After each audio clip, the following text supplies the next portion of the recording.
तो गाइज कल है 19 अगस्त और 20 अगस्त को, इन 2 दिनों में टीम इंडिया की एशिया कप अनाउंसमेंट होने जा रही है।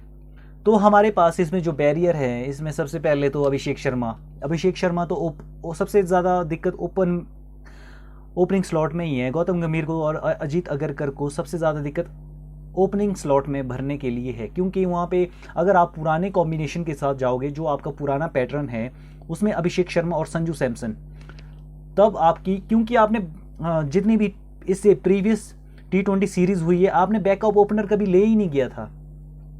3 और 4 तिलक और सूर्या कोई भी ऊपर नीचे खेल सकते हैं। तो जो हमारे पक्के स्लॉट है, इसमें से एक अभिषेक शर्मा और दूसरा संजू सैमसन और 3 सूर्या, 4 तिलक, 5 हार्दिक, 6 अक्सर, 7 वॉशिंगटन, और 7 पे अक्सर भी खेल सकते हैं। वॉशिंगटन का पत्ता कट भी सकता है अगर कॉम्बिनेशन में, अगर रिंकू को अगर बीच में डाल दिया जाए। अगर रिंकू या श्रेयस अय्यर के बारे में अगर कैप्टन या सेलेक्टर सोचे तो श्रेयस अय्यर के बारे में भी सोच सकते हैं। तो यहाँ पे हमारे पास अगर विकेट कीपर की, अगर चलो संजू ओपन है तो विकेट कीपर का स्लॉट संजू भर देंगे। उसके बाद बॉलर में जो कन्फर्म है, अगर बुमराह आते हैं, ये कंफर्म हो चुका है कि बुमराह एशिया कप में अवेलेबल होंगे। बुमराह अगर मुझे लगता है सिराज को और बुमराह को रेस्ट देना चाहिए। जहां तक मेरे अनुसार अगर बात की जाए तो सिराज और जितनी भी टेस्ट प्लेयर है उनको सारे रेस्ट दो, क्योंकि एशिया कप में जा रहे हो आपको वहां पे अपनी प्राइम बॉलर को थोड़ी ना लेके जाना है। खेलना किसके साथ है? श्रीलंका, पाकिस्तान, बांग्लादेश, हांगकांग, ये टीमें थोड़ी ना है। टॉप 5 में ये टीमें है ही नहीं। T20 में रैंकिंग में आपको अपनी बी टीम उतारनी होगी, ताकि आपको वेस्ट इंडीज़ के खिलाफ, जो 2 अक्टूबर के खिलाफ 2 अक्टूबर से आपकी जो टेस्ट सीरीज़ होंगी, तो वहाँ पे आपको रिकवर, बुमराह को और सिराज को रेस्ट मिलेगा। यहाँ पर आप अर्शदीप, प्रसिद्ध कृष्णा को मौका दे सकते हैं, कुलदीप और रवि को मौका दे सकते हैं। वरुण चक्रवर्ती ऑलरेडी आपके प्राइम बॉलर होंगे स्पेन में एशिया कप में। मुझे लगता है पहली चॉइस शायद गौतम गंभीर की वरुण चक्रवर्ती ही होंगे। तो ये कुछ नाम जो है ये आपके कंफर्म है कि ये आपके 15 में स्लॉट फिक्स होंगे। लेकिन जो दिक्कत आती है, अभिषेक शर्मा के साथ दूसरा ओपन कौन है? अभिषेक शर्मा तो लॉक है, पहले नंबर पर अभिषेक शर्मा डन। और दिक्कत आती है सेकंड ओपनर। अगर आप गिल को डालते हैं, क्योंकि रूमर्स आ रहे हैं और गौतम गंभीर की भी यही पसंद है कि अगर शुभमन गिल को 3 फॉर्मेट प्लेयर बनाना है और इन फ्यूचर सूर्य, क्योंकि सूर्य की एज 33 हो गई है, इन फ्यूचर आपको फ्यूचर कैप्टन गिल में नज़र आता है, तो मे बी शुभमन गिल अगर आप 15 में डालते हैं तो फिर ऐसा तो होगा नहीं आप कि शुभमन गिल को आप एशिया कप में सिलेक्शन करते और बेंच पे बिठा देते हैं, ये भी नहीं होगा। अगर आप गिल को डालते हैं सेकंड ओपनर, तो फिर संजू कहाँ खेलेंगे? 3 और 4 तो आपके लॉक है ऑलरेडी। 3 या सूर्या खेलेंगे या तिलक खेलेंगे, 4 भी या सूर्या या तिलक, इन दोनों। अगर राइट ही आउट होता है तो राइट सूर्या 3 पे जाएंगे, अगर लेफ्ट ही आउट होता है तो फिर आपका तिलक ऊपर जाएगा। लेफ्ट राइट कॉम्बिनेशन भी बहुत ज़रूरी है, क्योंकि अगर आप जायसवाल की बात करते हैं अभिषेक के साथ, तो मुझे लगता है ऑप्शन जायसवाल भी इज़ अ बेटर ऑप्शन, क्योंकि जायसवाल का भी बनता है ओपन में, क्योंकि जायसवाल ने बुरा नहीं किया। अगर गिल को अगर आपने डालना तो इससे अच्छे आप जायसवाल को डाल सकते हैं। जायसवाल के साथ आपके पास ऑप्शन है यहाँ पे संजू को अगर आपने खिलाना ही खिलाना है, मुझे लगता है कि संजू को मौका आपको देना चाहिए, क्योंकि संजू ने बहुत अच्छा किया है। या तो वो शतक बनाते हैं या फिर वो डक बनाते हैं, या शतक बनाते हैं और डक बनाते हैं। मुझे लगता है अभिषेक के साथ संजू को डाल देना चाहिए वहाँ पे। No one talking about Vaibhav Suryavanshi, हम क्यों ना मौका दे उसको? 14 साल का लड़का है, इसीलिए आपको मौका नहीं देना चाहिए। अरे इतना अच्छा प्रदर्शन किया है, अटैकिंग क्रिकेट खेलता है, जिस तरीके से इंडिया खेलना चाहता है उस तरीके से खेलता है। आपको मौका भी आपको बड़े स्टेजेस पर मौका देना चाहिए, क्योंकि अगर आप ऐसे प्राइम फॉर्म में आप मौका नहीं दोगे तो फिर कब आप मौका दोगे वैभव सूर्यवंशी को? आप सोच सकते हो वैभव सूर्यवंशी के बारे में, नो डाउट।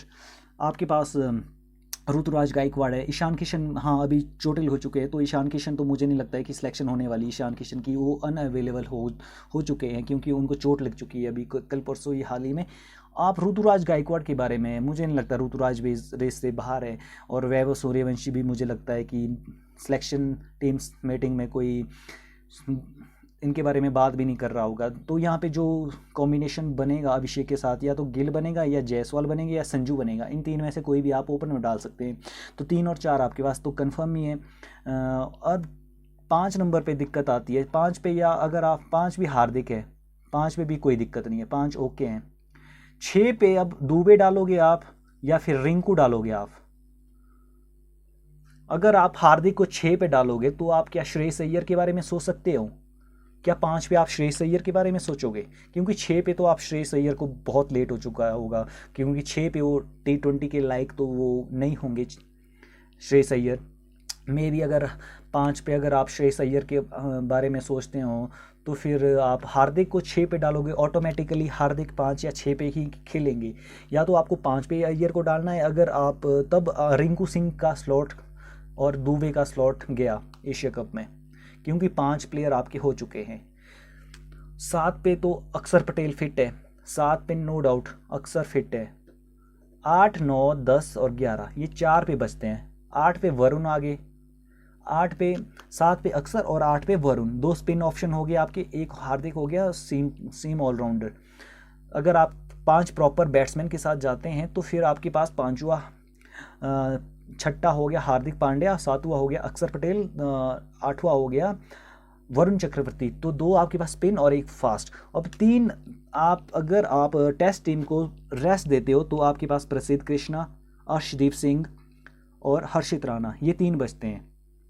ऑब्वियसली बात है बुमराह तो पहले 1-2 मैच खेलेंगे नहीं। अगर मे भी पाकिस्तान के साथ इंडिया खेलता है तो फिर शायद बुमराह वहाँ पे हम देख सकते हैं, बुमराह 9 पे और अर्शदीप 10 पे और 11 पे आपके या तो हर्षित हो गए या फिर प्रसिद्ध हो गए। अगर मोहम्मद सिराज अवेलेबल होंगे तो फिर मोहम्मद सिराज ही खेलेंगे। तो दिक्कत यहाँ पे आएगी ओपन स्लॉट और अय्यर। क्या अय्यर खेल सकते हैं 5 नंबर पर? अगर अय्यर की सिलेक्शन होती है तो फिर यहाँ पे देखने वाली बात होगी कि गौतम गंभीर रिंकू सिंह को काटते हैं या फिर शिवम दुबे को काटते हैं। क्योंकि कुछ सोर्सेज से खबर ये भी आ रही है कि शिवम दुबे को फर्स्ट प्रायोरिटी दे सकते हैं, क्योंकि उनके पास बॉलिंग ऑप्शन भी खुलता है वहाँ पे। Rinku Singh is a proper batsman. तो फिर हमारे पास क्या वॉशिंगटन सुंदर को मौका मिलेगा? ये देखने वाली बात है। वॉशिंगटन सुंदर, मुझे लगता है श्रेयस अय्यर को टीम में, अगर 15 में आते हैं श्रेयस अय्यर तो फिर टीम में खिलाना ही होगा श्रेयस अय्यर को। सीनियर है, एक्सपीरियंस है, आप बेंच पे तो बिठा के नहीं ले जाते हो। इससे अच्छा आप श्रेयस अय्यर को ना ही ले जाओ अगर आपको खिलाना नहीं है। अगर आपकी प्लेइंग 11 में जगह बनती है तो श्रेयस अय्यर को डालो, अन्यथा आप 15 में मत डालो, क्योंकि एक्सपीरियंस प्लेयर है, आपको खिलाना ही होगा। कि विकेट कीपिंग में अगर आपको ऑप्शन संजू सैमसन नहीं होते हैं तो फिर अगर आपको वहाँ पे ओपन में जायसवाल डालते हैं या फिर शुभमन गिल डालते हैं, संजू का स्लॉट नहीं बनता है तो फिर आप लोअर मिडल ऑर्डर में जितेश शर्मा का जगह बनती है। जितेश शर्मा 5 या 6 पे, संजू को आप नहीं देख सकते हैं क्योंकि वहाँ पे आपको उस तरीके का बैट्समैन चाहिए जो उस कंडीशन में अपने आप को ढाले। प्रभ सिमरन ओपन है, ऑब्वियसली बात है, प्रभ सिमरन कभी नहीं बनता यहाँ पे। तो Ravi Bishnoi is a spin. हाँ, स्पिन में आप एक वॉशिंगटन और अक्षर के साथ, वरुण के साथ आप रवि बिश्नोई के बारे में सोच सकते हैं, क्योंकि यहाँ पे खेलेंगे तो अक्षर ही खेलेंगे, वॉशिंगटन को ऑटोमेटिकली जगह नहीं बनती है। अक्षर और वरुण तो खेलेंगे। क्या रवि बिश्नोई की जगह बनती है? अगर 17 टीम का बैंक वहाँ पे खुलता है तो फिर रवि बिश्नोई भी is a proper leg spin और एक टाइम पे नंबर 1 गेंदबाज थे इंडिया के लिए। तो मुझे लगता है यहाँ पे India is a grateful team जिनके पास इतने सारे ऑप्शन है, और सिरदर्दी उसी टीम के पास होती है जिसके पास इतने सारे स्लॉट्स अवेलेबल होते हैं। हमारी सी टीम भी बन सकती है यहाँ पे। इन T20 में हमारे पास बहुत सारे प्लेयर है, 40-50 प्लेयर है जो पूरी विश्व में खेल सकते हैं। तो मे बी लेट्स से कल कौन कौन से खिलाड़ी की सिलेक्शन होती है, लेट्स से होपफुल जितने भी हमने प्लेयर के नाम लिए वो सारे सिलेक्ट हो सकते हैं। मुझे लगता है कि हमारी ये टीम सिलेक्शन आपको कैसी लगी। होपफुल अगर आपको बढ़िया लगी होगी तो फिर लाइक शेयर सब्सक्राइब ज़रूर करें और नेक्स्ट आने वाली वीडियो में इसी तरह का प्यार बनाए रखें। Thank you so much, have a nice day, bye bye.